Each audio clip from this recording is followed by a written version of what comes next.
আপনি যখন অন্য কোনো মুসলিম ভাইয়ের জন্য দোয়া করছেন, তখন আপনার মাথার কাছে একজন ফেরেশতা থাকবেন, যিনি বলবেন যে তোমার জন্যও তাই হোক, তোমার জন্যও তাই হোক।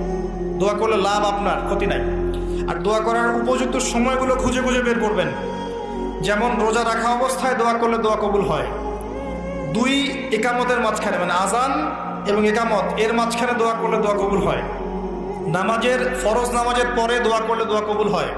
সালাম ফিরানোর আগেও দোয়া করলে দোয়া কবুল হয়, দোয়া মাসুরার পরে। এরপরে সেজদারত অবস্থায় দোয়া করলে দোয়া বেশি কবুল হয়। শেষ রাতে দোয়া করলে দোয়া কবুল হয়। বৃষ্টি পড়ছে, এই সময় দোয়া করলে দোয়া কবুল হয়। একটু দান সদকা করেছেন, ভালো কাজ করেছেন, এখন হাত তুলে দোয়া করেন, দোয়া কবুল হয়। ওযু করেছেন, এখন হাত তুলে দোয়া করেন, দোয়া কবুল হয়।